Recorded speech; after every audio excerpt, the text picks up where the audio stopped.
আচ্ছা, কমিউনিকেশন বা যোগাযোগ আসলে কিভাবে কাজ করে এটা নিয়ে কি কখনো ভাবা হয়েছে? চলুন, আজ আমরা যোগাযোগের একদম বেসিক একটা মডেল নিয়ে কথা বলি, যেটা আমাদের চারপাশের মিডিয়াকে বুঝতে দারুণভাবে সাহায্য করবে। একটা সহজ জিনিস ভাবি, ধরুন টেলিভিশনের স্টুডিও থেকে একটা খবর কিভাবে আমাদের ড্রয়িং রুমের টিভিতে এসে পৌঁছায়। এই সাধারণ একটা প্রশ্নের মধ্যে কিন্তু কমিউনিকেশনের একটা বিরাট ব্যাপার লুকিয়ে আছে। আসলে এই যে তথ্য একদিক থেকে অন্যদিকে যায়, এটাকে আমরা একটা ওয়ান ওয়ের রাস্তার মতো ভাবতে পারি। আর এই রাস্তাটা বুঝতে আমাদের সাহায্য করবে খুব সহজ একটা মডেল। মডেলটার নাম হলো MSRC লিনিয়ার মডেল। একদম সহজ করে বললে এটা দেখায় যে কিভাবে একটা মেসেজ, মানে বার্তা, একটা সরল রেখার মতো সেন্ডার বা প্রেরকের কাছ থেকে রিসিভার বা প্রাপকের কাছে যায়। চলুন আজ এই মডেলটাকে একটু ভেঙে দেখা যাক। তাহলে এই MSRC মডেলের মূল ভিত্তিটা কি?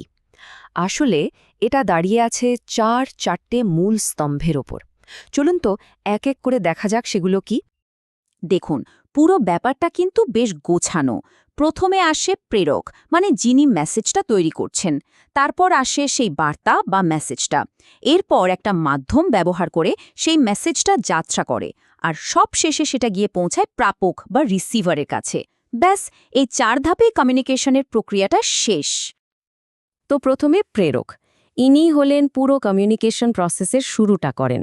যেমন ধরুন, ক্লাসে একজন শিক্ষক যখন কিছু বোঝাচ্ছেন, তিনিই প্রেরক। কিংবা একজন নিউজ অ্যাঙ্কার যখন খবর পড়ছেন, তখন তিনিই প্রেরক। কি বলা হবে, কিভাবে বলা হবে, সবটা কিন্তু তিনি ঠিক করছেন। এরপর আসছে বার্তা বা মেসেজ। প্রেরক যা পাঠাতে চাইছেন সেটাই হলো বার্তা। এটা হতে পারে কথা, লেখা, ছবি। এমনকি রেডিওতে যে গানটা বাজছে সেটাও কিন্তু একটা মেসেজ। আসল কথা হলো, এটাই সেই ইনফরমেশন যা এক জায়গা থেকে আরেক জায়গায় পাঠানো হচ্ছে। এখন মেসেজটা তো আর নিজে নিজে উড়ে যেতে পারে না, তাই না? এর জন্য একটা বাহন লাগে।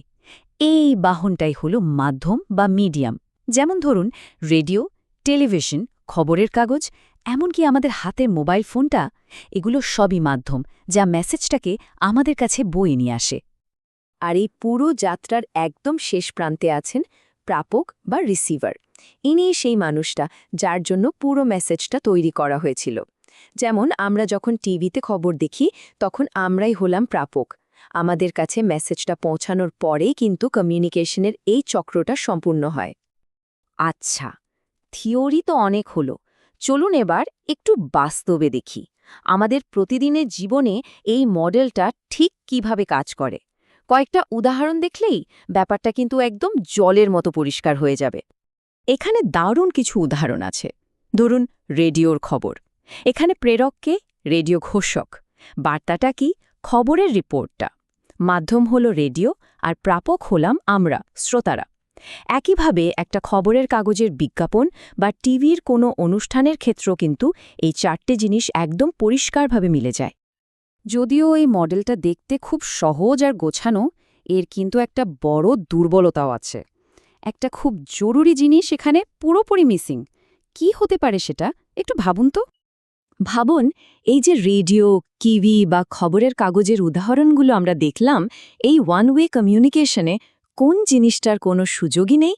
প্রেরক তো বলেই যাচ্ছেন, কিন্তু যিনি শুনছেন বা দেখছেন, মানে প্রাপক, তার দিক থেকে কি হচ্ছে?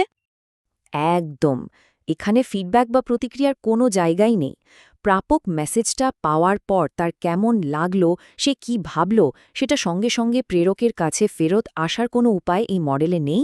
এটা পুরোটাই একটা একতরফা ব্যাপার। আর এখানেই কিন্তু আসল পার্থক্যটা। MSRC মডেলটা অনেকটা একটা মনোলগের মতো। মানে একজনই কথা বলে যাচ্ছে আর বাকিরা শুধু শুনছে। এটা কোনো ডায়লগ বা কথোপকথন নয়, যেখানে দুপক্ষই কথা বলার সুযোগ পায়। এখন প্রশ্ন আসতেই পারে যে এই মডেলটা যদি এতটাই সীমাবদ্ধ হয়, তাহলে আজকের দিনে এটা নিয়ে আমরা কেন কথা বলছি? এর গুরুত্বটা ঠিক কোথায়? এর কারণ হলো, এর সরলতার মধ্যে এর আসল শক্তিটা লুকিয়ে আছে। গণযোগাযোগ বা মাস কমিউনিকেশনের একেবারে গোড়ার ধারণাটা পাওয়ার জন্য MCRC মডেলের কোনো বিকল্প নেই। আরও যে জটিল মডেলগুলো আছে, সেগুলো বুঝতে হলে আগে এই ভিত্তিটা মজবুত করতে হয়। তবে হ্যাঁ, ইন্টারনেট আসার পর কিন্তু পুরো খেলার নিয়মই পাল্টে গেছে। আজকের দিনের সোশ্যাল মিডিয়া বা লাইভ স্ট্রিমিংয়ের কথা ভাবুন তো। এখানে তো যোগাযোগ আর একমুখী নেই। এখানে প্রাপকরাও সরাসরি কথা বলতে পারে, নিজেদের মতামত জানাতে পারে, যা এমএসআরসি মডেলে ভাবাই যেত না। তাহলে কি আমরা এমন একটা ভবিষ্যতের দিকে যাচ্ছি যেখানে সব যোগাযোগই হবে টু ওয়ে বা দ্বিমুখী? একতরফা সম্প্রচারের দিন কি তাহলে ফুরিয়ে আসছে? প্রশ্নটা কিন্তু ভাবার মতোই।